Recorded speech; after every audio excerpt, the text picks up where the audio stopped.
네, 요즘 수요일마다 축복에 대한 이야기를 하고 있지요. 가령 예를 들자면 가시도 축복이고 인생에 가시가 있잖아요. 없으면 참 좋을 텐데 별것 아닌 것 같은데 우리를 자꾸 찌르는 가시들이 있어요. 사람일 수도 있고 어떤 사건일 수도 있고 어떤 다른 것일 수도 있겠죠. 그것도 축복이고 지난주에 말씀을 되짚어 보면 고난도 축복입니다. 예수님이 고난 받으심으로 인해서 우리가 깨끗함을 얻은 거잖아요. 또 하나님께서 고난 뒤에 귀한 은혜를 우리에게 숨겨 놓으셨기 때문에 고난 자체를 그냥 아픔이다, 싫은 것, 내가 원치 않는 것 이렇게 단순하게 분류하지 마시고요. 이 고난을 통해서 하나님이 나를 꼭 쉴 것이다 라고 하는 그런 믿음들이 있기를 주의 이름으로 축원합니다. 자, 오늘은 자백에 대한 이야기를 하려고 합니다. 우리 인생에서 가장 무거운 짐이 무엇일까요? 가장 무거운 짐. 어떤 사람들은 돈의 짐, 빚의 짐이 참 무겁다라고 하는 사람들도 있을 거고요. 나는 관계가 참 어려워서 이 관계가 참 벗어던질 수도 없고 그 관계를 끊을 수도 없고 나에게는 너무 무겁다라고 이렇게 이야기하는 사람들도 있을 겁니다. 자, 물론 그것도 버거울 땐 버겁죠. 우리가 뉴스를 보면은 빚 문제로 먹을 것이 없어서 남한테 돈을 빌릴 뿐만 아니라 내 거 먹을 것도 없어서 그냥 아이들과 자살을 선택하는 그런 뉴스들 간혹가다 나오잖아요. 그런 분들에게는 정말 돈이 엄청난 무거운 짐이었기 때문에 빚이 엄청난 짐이었기 때문에 감당할 수 없어서 극단적인 것을 선택한 겁니다. 물론 그분들한테는 참 무거운 짐이지요.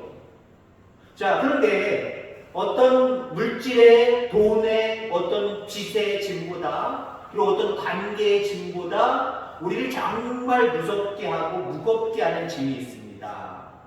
마음의 짐입니다. 우리가 흔히 많이 들었던 죄책감, 죄를 짓고 가지고 있는 죄에 대한 마음, 그 죄책감, 이게 우리가 가지고 있는 모든 어떤 다른 무게보다도 더 큰 무게입니다. 그거 하나 증명해 볼까요? 우리가 죄를 자백하여 하나님 앞에 깨끗함을 얻지 못하면 우리는 어떻게 될까요? 영원히 지옥 가요. 영원한 생명을 얻을 수가 없어요. 물론 어떤 사람들은 돈의 짐, 관계의 짐, 그것보다 죄의 짐이 무겁습니다. 그러면 콧방귀 끼는 사람들이 있을 거예요. 안 믿는 사람들이 있죠. 에이, 다 교회 나오라고 다 그냥 꾸며낸 얘기지. 무슨 소리야? 인생을 살다 보면 인생 속에서는 이게 무겁지 다른 걸 얘기합니다. 근데 우리 신앙 알잖아요. 믿음의 삶을 알고 믿음의 결국도 알잖아요. 그렇다고 한다면 우리를 제일 무겁게 하는 짐은 죄의 짐 맞다라고 아멘할 수 있어야 됩니다. 왜? 다른 짐은요 있어도 살아가요. 빚을 좀 줘도요 그거 어떻게 갚지 못 갚는다라고 해도요 시간이 잘 극복해내서 지나고 나면요 조금 갚고 있고요 벌써 다 갚아서 빚 없네 끝났네 어느새 끝났지 오히려 더 남아서 좀 저축하고 있네 그런 날도 금방 와요. 근데 관계도 마찬가지죠. 어떤 관계가 어려워서 이 관계 때문에 난 힘들어 그런 사람도요 시간 지나면 어떻습니까? 그 관계가 회복될 수도 있어요. 싫었던 관계인데 나중에 가면 아주 좋은 관계로 뗄래야 뗄 수 없는 관계로 그 관계를 유지할 수 있습니다. 그러니까 다른 것들 무겁다라고 하는 건 그렇게 크지 않아요. 극복해낼 수 있습니다. 근데 죄의 짐, 에이 몰라! 나는 죄의 짐 벗어던지지 않을 거야. 하나님을 회개하지 않을 거야. 자백하지 않을 거야. 그러면은요 우리는 지옥 가는 거예요. 영원히 죽는 거예요. 그렇기 때문에 이 세상에 살아가면서 우리에게 가장 무거운 짐은 죄의 짐이다. 아멘이 나오고 싶으니까. 죄의 짐이다. 아멘. 그렇습니다. 성경은 이 죄의 짐을 고백하는 것, 자백에 대한 얘기를 말씀을 많이 하고 있고요. 오늘 본문도 자백에 대한 이야기입니다. 자백은 어떻게 보면은요, 부끄러운 것, 자기가 죄 지은 거를 고백하는 거잖아요. 스스로 고백하는 거잖아요. 그러면 어쩌면 창피할 수도 있고요, 불이익을 당할 수도 있어요. 괜히 얘기해가지고 모르고 지나갈 일인데 내가 책임지고 내가 창피함을 당하거나 내가 책임짐으로 말미암아 어떤 물질적인 정신적인 손해를 내가 볼 수 있어요. 그래서 어쩌면 세상 사람들은 고백 안 하는 게 행복이다라고 이야기할 수 있겠죠. 그게 복이다라고 이야기할 수 있겠죠. 그러나 하나님은 고백하는 것, 자백하는 것, 이게 축복이다라고 말씀하십니다. 그래서 오늘 자백의 축복이라는 말씀으로 함께 은혜를 나누고자 합니다. 왜 자백하는 것이 축복이냐라고 하는 거죠. 우선은요, 자백은 하나님과의 관계를 회복시키기 때문에 이게 복입니다. 우리 인생에서 가장 큰 복은요, 하나님과 관계를 맺었다는 거고요. 그 관계를 계속해서 유지해서 끝까지 가져가면 영원한 생명의 나라에서 그 하나님과 더불어 산다는 거예요. 이게 얼마나 큰 축복인데, 이 축복은 다른 축복과 비교할 수도 없는 겁니다. 근데 우리가 하나님과 멀어지는 가장 중요한 요소 하나가 있습니다. 죄입니다. 우리가 죄를 범하면 하나님과 멀어집니다. 근데 그 멀어진 관계도요, 하나님은 장치를 아주 쉽게 해놓으셨어요. 자백하는, 너희들이 부족하고 연약해서 죄를 범하더라도 범할 거 내가 안다. 너희들이 연약하면 내가 다 알아. 내가 창조했으니까, 내가 만들었으니까. 알지만 너희들이 알게 모르게 죄를 졌다고 한다면 자백만 해. 자백. 하나님 잘못했습니다. 별거 아니잖아요. 그 자백만 해. 그럼 내가 깨끗하게 관계를 회복시켜줄 거야. 멀어졌던 관계를 회복시켜줄 거야. 여러분들, 이런 게 도대체 어디 있습니까? 하나님의 은혜인 줄 믿습니다.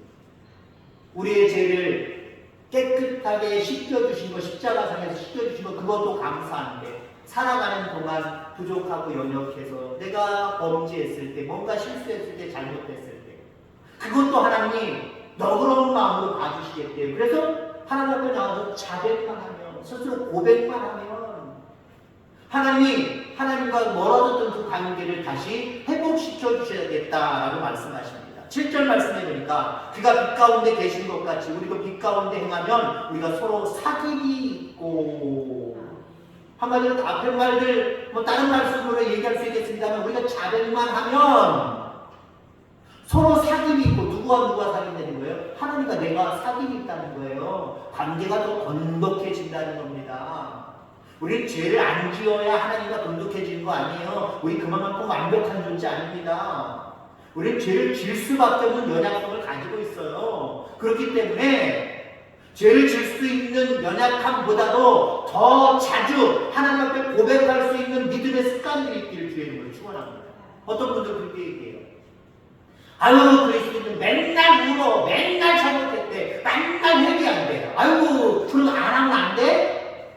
한 번 하고 말면 되고 나중에 몰아서 하면 안 돼? 모르는 소리예요. 모르는 소리. 우리 하나님은요, 그때마다 내가 죄를 지었어요. 숫자적으로 얘기하면 이상하지만, 예를 들어서 오늘 하루 종일 10개의 죄를 지었습니다. 그럼 우리는 어떤 습관을 가져야 돼요? 11번 하나님 앞에 주여, 연약한 모습 가운데 죄를 지었습니다. 11번 고백할 줄 아는 믿음의 습관이 있어야 돼요. 아유, 이거 한꺼번에 몰아서 내가 5번 할 때마다 하지 뭐. 아니면 하루 몰아서 다 하고 나서 하지. 그것보다도요, 하나님은 그때마다 내가 생각날 때마다, 아니면 생각이 안 나더라도 하나님 부지 중에 지은 죄라고 할지라도 하나님 용서해 주세요.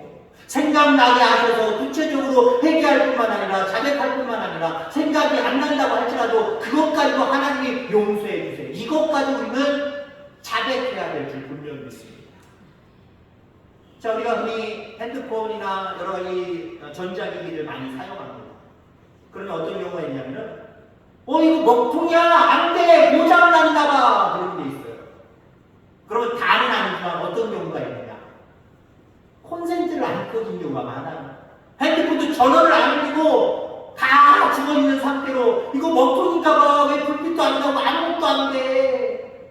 왜 TV 안 나와? 왜 라디오 안 나와? 고장날 수도 있죠. 물론 고장날 수도 있는데, 때로는 전원을 꽂지 않아서 안 되는 경우가 참 많이 있다라는 겁니다. 여러분, 하나님과 우리의 관계는 절대로 끊어지지 않습니다. 내 손에서 결단코 너를 빼앗기지 않는다고 말씀하셨거든요. 끊어지지는 않아요. 근데 뭐가 있느냐? 끊어지지는 않지만 연결이 막힐 수는 분명히 있는 거예요. 하나님 우리를 악한 마귀에게 세상에게 절대로 빼앗기지 않으십니다. 그런데 죄를 지으면 그 관계가 막히는 거예요. 막힌 걸 뚫는 것은 오직 자백밖에 없음을 분명히 믿습니다. 자백함으로 말미암아 하나님과의 관계가 날마다 새로워지기를 주의 이름으로 축원합니다. 자, 탕자의 비유 누가복음 15장 둘째 아들이 집 나갔다가 돌아왔는데 재산 다 가지고 나갔다가 돌아왔는데 그 집굴로 돌아왔잖아요. 재산 아무것도 남김없이 다 탕진해버리고 그 집굴로 왔습니다. 근데 아버지가 어떻게 했습니까? 반갑게 나가서 얼싸고 입 맞추고 씻겨서 새로운 옷 입혀주고 잔치를 벌입니다. 뭐가 좋아서요? 뭐가 좋아서? 뭐 때문에 그런 거죠? 뭐 때문에? 그럼 우리 물론 그렇게 얘기하겠죠. 아이 그래도 자식이니까 그렇게 했겠지요. 물론 자식이니까 그렇겠지만 우리가 그 누가복음 15장을 읽어보면요, 아들이 주저 하다가 결국 들어와서 뭐라고 했습니까? 아버지여, 내가 아버지 집에 죄를 지어 싸우니 용서하여 주시옵소서. 품꾼에 하나라도 사용하여 주시옵소서. 용서해달랍니다. 아들이 아버지를 보자마자 죄인된 모습으로 아버지 앞에 내가 잘못됐어요. 아버지 말씀 들어야 되는데 말씀 안 듣고 나 혼자 해보겠다고 나가서 다 탕진하고 그 집들로 돌아왔어요. 용서해 주세요. 그래도 아버지들이 그리워서 아버지들이 최고인 것 같아서 돌아왔어요. 용서해 주세요.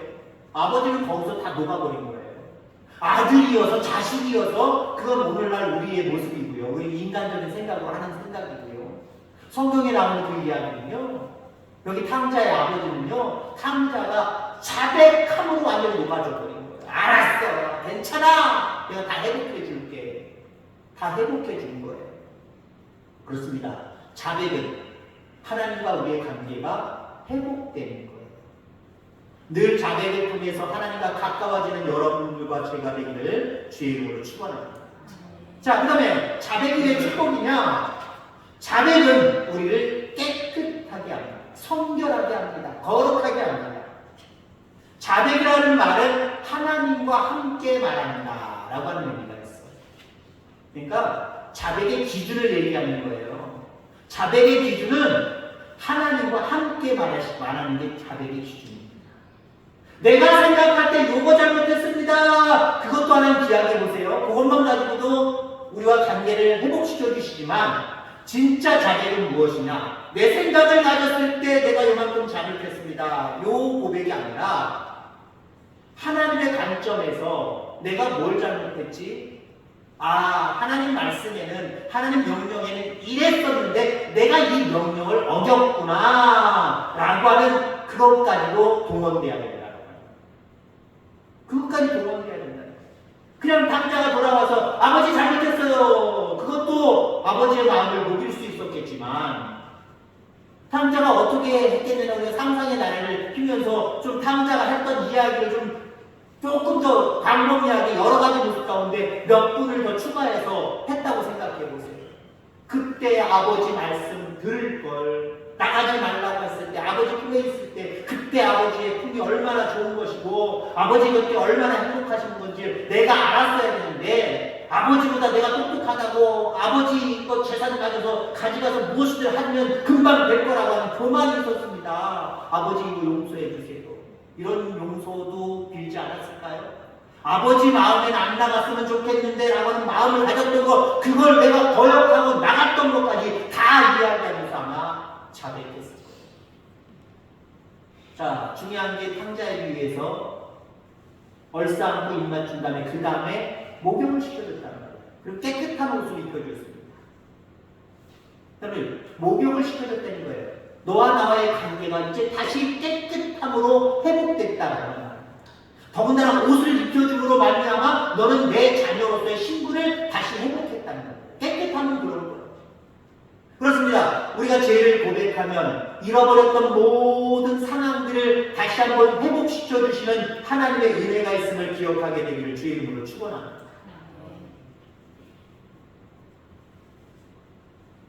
우리는 자백하면 됩니다. 하나님은 용서하시는 분이에요. 우리는 근데 대부분 이 부분을 약간 바꿀 때가 있어요. 자백도 자기가 하고 용서도 자기가 하는 경우가 있어요. 하나님 이러이러 잘못했습니다. 에이, 이 정도면 뭐 하나님 다 용서해 주신 거지 뭐. 다 끝난 거지. 용서는 내가 하면 안 돼요. 우리는 오로지 자백만 하면 돼요. 용서는 하나님의 몫이다라고 하는 거죠. 그렇다면 정말 용서받았다라고 하는 증거는 어디에서 나타날까요? 죄책감이 사라집니다. 자백하면 깨끗함의 은혜를 입는데 복을 입는데 그것을 증명하는 모습이 내 마음속에서 죄책감이 사라진다라는 거죠. 죄책감은요, 앞서도 얘기했지만 계속해서 우리를 짓눌러 옵니다. 이거보다 무거운 짐 없어요. 이거보다 무거운 짐 없어요. 저도 뭐 무거운 짐을 뭐 나름대로 져봤습니다만 우리 뭐 장로님들, 우리 권사님들만큼은 안 진 것 같아요. 왜냐면 시대가 좀 발달된 시대 속에 살았고 농사도 많이 안 짓고 초등학교 때 서울로 전학 갔고 그랬으니까 여러분 농사 지면서 그 80kg 어떻게 들으셨는지 모르겠어요. 들어서 매사하면 갖다 다 구루마에 태우고 뭐 그냥 내고 얼마나 힘드셨습니까? 근데 저는 제가 제 인생 속에 가장 무거운 짐, 육신적으로만 얘기하는 거예요. 무거운 짐이 무엇이었을까 가만히 생각했더니 그 50kg가 행군했거든요. 다른 분들 뭐 200kg, 300kg 행군한다는데 저는 뭐 행정병이었고 뭐 저 밑에 쪽에서 군복무를 해서 50kg밖에 안 했습니다만은 그것도요 힘들어요. 그 뭐 오후쯤에 출발해가지고 거의 아침 낮에인가 새벽녘에 도착하는 거기 때문에 힘들어요. 근데 완전 문제입니다.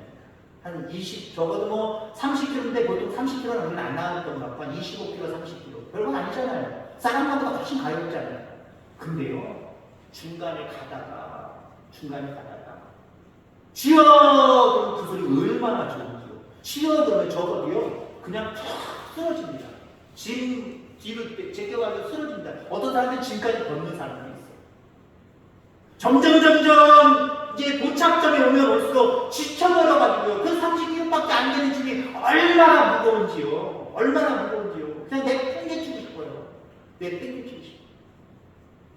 그렇게 무겁더라고요. 근데 마지막 순간에 다 이제 냉관에 가서 진짜 땡겨치는 순간 얼마나 몸이 가벼워지는지. 죄를 자백하면 이처럼 우리는 죄에 짓눌리는 모습 속에서 자유함을 얻을 수 있을 뿐만 아니라 삶이 달라집니다. 죄책감은요, 우리를 어둡게 만들어요. 뭔가 웅크려지게 만들어요. 숨을 제대로 쉬지 못하게 만들어요. 그러나 우리가 자백해서 하나님 앞에 깨끗함을 얻으면요, 몸과 마음과 모든 것들이요 가벼워져서 뭔가 달라진다라고 하는 겁니다. 자, 그래서 자백은 깨끗함을 얻는 건데 그 깨끗함은 한마디로 삶의 방향이 바뀐다고 표현할 수 있어요. 자백함으로 말미암아 여러분의 삶의 방향이 죽는 영원한 지옥 가는 방향으로 틀지 말고 영원한 생명을 얻는 방향으로 계속해서 직진해 나갈 수 있게 되기를 주의 이름으로 축원합니다. 자, 마지막으로 왜 자백하는 것이 축복이냐? 자백은 마음과 삶을 회복하기 때문에 그렇다라고 하는 것입니다. 성경은 자백을 하나님께만 하라라고 말하고 있지는 않아요. 사람 대 사람도 자백할 수 있어야 돼요. 물론 뭐 반드시라고 볼 수는 없습니다만은 하나님께는 반드시라고 하는 부분이 따라야 되고요. 사람과 사람 사이는 반드시라고 볼 수는 없습니다만은 사람에게도 자백하는 게 좋아요. 하나님이 우리에게 더 큰 능력을 더해 주시는 줄 기억하기를 간절히 소망합니다. 한 사람이 큰 실수를 했습니다. 예를 들자면 큰 실수를 했어요. 어떤 실수는 뭔지 모르겠지만 큰 실수를 했어요. 그걸 숨기고 계속해서 살아갑니다. 겉으로는 아무 일 없는 것처럼 살아가고요. 근데 속에서는 계속 불안해합니다. 죽을 것 같아요. 숨도 못 쉴 것 같아요. 그러다가 결국 제가 잘못했습니다. 이런 잘못을 내가 저질렀습니다. 라고 고백을 합니다. 그 순간 일어나는 게 무엇인지 아십니까? 하늘이 무너지는 게 아니에요. 손해가 갑자기 막 청구서가 날라오고 막 손해가 끼쳐지는 게 아니에요. 오히려 마음이 풀리고 얼굴이 밝아지고 숨이 쉬어집니다. 왜? 자백은 사람을 살리는 힘이 있기 때문에. 악한 마귀를 위해서 자백 못하게 만드는 존재고요. 하나님은 우리로 하여금 자백하라라고 말씀하시면서 자백의 길로 인도하시는 거예요.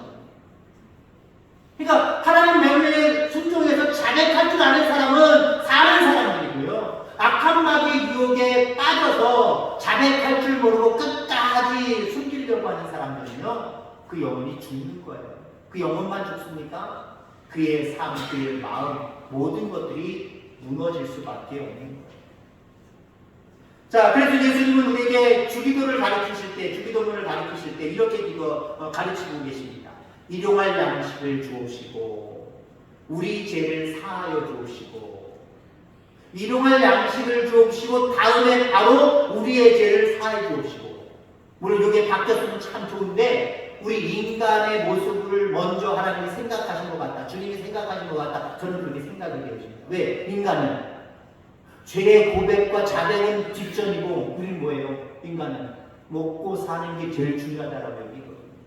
그렇기 때문에 하나님이 우리 인간을 너무 잘하셔서 주기도를 가르칠 때도 일용할 양식을 주옵시고, 너희들 양식 중요하게 생각하지? 그러니까 일용할 양식도 내가 주는 거니까 하나님 앞에 달라고 기도하면서 노력해라, 믿음 생활 똑바로 해라. 그거 다음에 죄를 자백하는 거, 고백하는 거, 밥을 먹고 살아가는 것만큼 죄를 고백하는 것도 똑같이 중요하다, 이렇게 말씀하시는 거예요.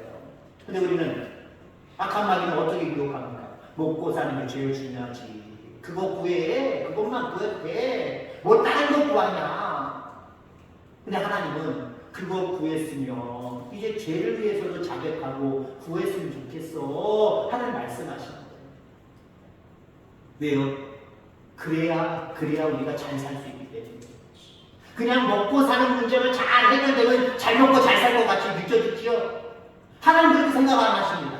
이 세상을 창조하시고 주장해 가시는 하나님은 절대로 그렇게 생각 안 하세요. 네가 아무리 먹고 사는데 문제가 없어도 죄의 문제가 해결되지 못하면 못 살아. 영원한 생명을 얻을 수도 없어. 라고 말씀하십니다. 그러나 이 땅에서도 그것들, 먹고 사는 문제, 그래, 나한테 구해. 내가 생사하고 주관하니까 나한테도 구해. 아울러 죄의 자백도 분명하게 해야 돼. 그래야 육신적으로도 이 땅에서 기름진 복으로 살고, 영원한 생명의 나라에서도 영원한 생명의 복으로, 풍성한 복으로, 은혜의 복으로 살 수 있어. 한마디로 우리에게 사는 방법을 그렇게 말씀해 주신 줄 기억하기를 주의 이름으로 축원합니다. 혹시 아직도 마음속에 숨겨놓은 죄가 있습니까? 이건 말 못해, 이건 그냥 묻어줘야지 라고 하는 것들이 있습니까? 하나님 앞에 고백할 수 있길 바랍니다. 자백할 수 있기를 간절히 소망합니다. 자백할 때에 오늘 말씀을 정리하면 하나님과의 교제가 회복되고요, 죄와 불의에서 깨끗함을 얻게 되고요, 마음과 삶이 살아나는 역사가 있습니다. 자백을 통해서 이러한 축복을 받는 저와 여러분들 다 되어지기를 주의 이름으로 축원합니다. 하나님 아버지 감사합니다.